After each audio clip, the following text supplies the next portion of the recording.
Semangat pagi para planters dan praktisi perkebunan kelapa sawit yang tangguh. Selamat bertemu kembali bersama saya Marlon Stanggang dalam channel Tapak Sepatu Planters. Pada siang hari ini saya akan berbagi tentang kuskuta ataupun tali putri sebagai pengendalian biologis untuk Micania dan Asistasia. Setiap planters pasti kenal kedua jenis gulma ini. Gulma ini banyak dijumpai di lapangan. Namanya sangat indah, yaitu Asistasia dan Micania. Namun ternyata kedua gulma ini berbahaya dan harus dikendalikan dari areal perkebunan.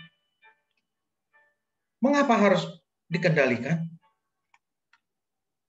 Dan berbahaya seperti apa?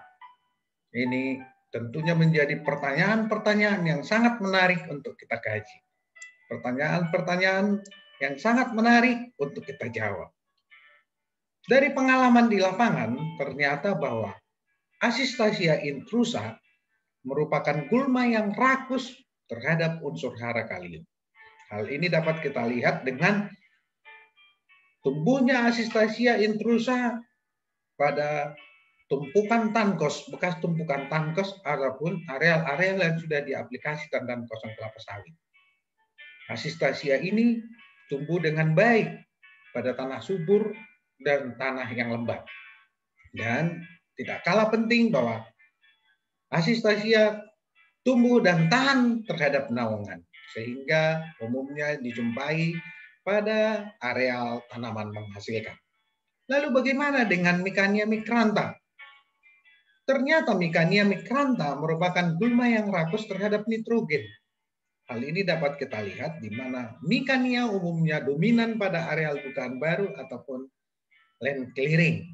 Ya, di mana di sana masih banyak serasa-serasa yang melapuk, dan ketika serasa itu melapuk, kalau kacangan tidak ditanam dengan baik, maka akan tumbuh Micania dengan sangat subur di sana. Micania ini juga tumbuh baik pada tanah-tanah subur dan juga tanah dengan kondisi lembab. Tidak tahan naungan, tetapi dapat membelit tanaman, terutama tanaman belum menghasilkan yang baru ditanam, nanti akan ditutupinya dan dibelitnya.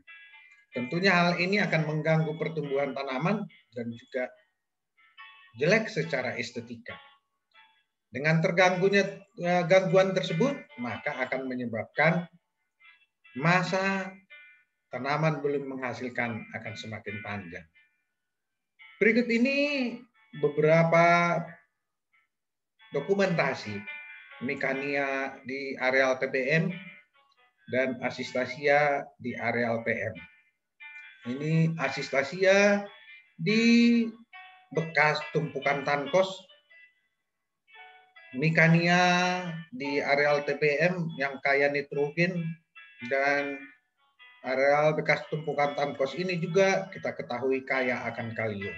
Sehingga kedua gulma ini rakus terhadap nutrisi yang sangat dibutuhkan oleh tanaman kelapa sawit. Oleh karena itu, perlu kita kendalikan Asistasia dan Micania ini di perkebunan kelapa sawit dengan mengembangkan tali putri atau Cuscuta campestris sebagai biological control atau pengendalian biologi di perkebunan kelapa sawit. Sebagai informasi, ini sudah mulai saya lakukan sejak Januari 2005 di salah satu perkebunan di daerah Jambi, Sumatera ya.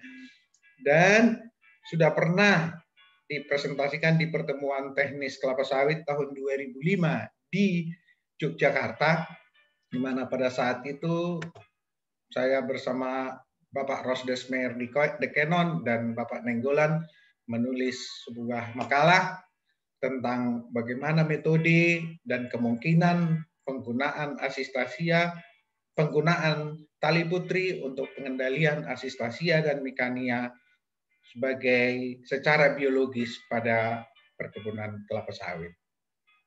Nah, ini hanya memaparkan bagaimana awal-awalnya dulu kami melakukannya, yaitu dengan membuat peta-peta, mencoba mengembangkannya, di mana pada gambar ini kita lihat itu yang sudah di aplikasi 7 minggu, dan ini yang baru di aplikasi 4 minggu, dan ini sekitar 6 minggu, dan berikut ini adalah yang di aplikasi setelah 10 minggu.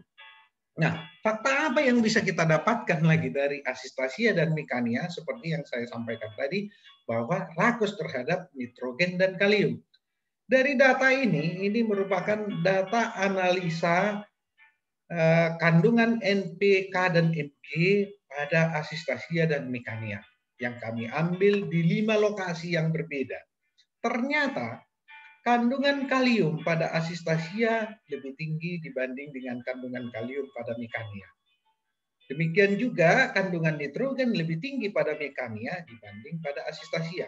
Maka statement kami di awal tadi yang mengatakan bahwa asistasia rakus terhadap kalium dan mikania rakus terhadap nitrogen sudah terbukti. Lalu kalau kita bandingkan ya, tanaman kelapa sawit mulai dari pelepah pertama sampai 41, kandungan N-nya berkisar 2,14 sampai 2,49. Dan kaliumnya berkisar antara 0,9 sampai 1,68. Sementara asistasia dan mikania sendiri mengandung nitrogen lebih dari 3%. Begitu juga dengan kalium 4 sampai 5%. Sangat tinggi jika dibandingkan dengan kandungan nitrogen dan kalium pada jaringan tanaman kelapa sawit. Dan kalau kita bandingkan juga dengan neprolepis, di mana kandungan neprolepis nitrogennya rata-rata 1,29 dan kaliumnya rata-rata 1,53, ternyata jauh lebih tinggi kandungan nitrogen dan kalium pada asistasia dan mikania. Dengan demikian, maka dapat kita simpulkan asistasia dan mikania merupakan gulma yang rakus terhadap nitrogen dan kalium. Sementara neprolepis masih merupakan gulma lunak yang tidak rakus terhadap hara. Lalu kalau demikian, jika nitrogen yang dari serasa ataupun pelapukan maupun yang diaplikasi melalui pupuk diambil oleh mikania atau asistasia, hal itu akan berpengaruh terhadap proses pertumbuhan dan proses pembentukan protein dan klorofil, karena hal itu esensial di dalam proses fisiologi tanaman. Seperti kita ketahui bahwa di dalam jaringan tanaman, nitrogen dan kalium merupakan bagian yang tertinggi. Dan secara khusus untuk tanaman kelapa sawit, nitrogen dan kalium juga merupakan nutrisi atau nutrien yang paling banyak dibutuhkan tanaman kelapa sawit untuk memberikan produksi yang tinggi. Nah, serapan N akan berpengaruh terhadap produksi karena di masa proses pertumbuhan N diperlukan untuk meningkatkan indeks luas daun dan klorofil. Dan secara fisiologis membantu fotosintesa sehingga meningkatkan hasil asimilat. Hasil asimilat yang tinggi akan meningkatkan yield dan kesehatan tanaman. Nah, berikut ini saya sampaikan tentang perbandingan kandungan nitrogen dan kalium di dalam tali putri, asistasia, dan mikania. Kalau kita lihat, nitrogen masih lebih tinggi di asistasia dan di mikania. Sementara tali putri memparasit keduanya. Lalu nitrogen yang ada di asistasia dan mikania diapakan oleh tali putri? Begitu juga dengan kalium. Masih lebih tinggi kalium pada asistasia dan mikania dibanding dengan tali putri yang memparasitnya. Nah, ini menjadi pertanyaan yang sangat menarik. Kandungan N dan K pada tali putri lebih rendah dibanding asistasia dan mikania. Lalu kemana pergi N dan K tersebut?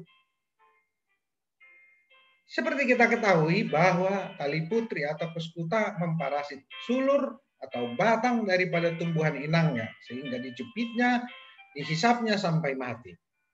Nah, Pertanyaannya sekarang, tentunya Bapak-bapak dan Ibu planter serta praktisi perkebunan dengan bertanya, apakah ini efektif dan efisien?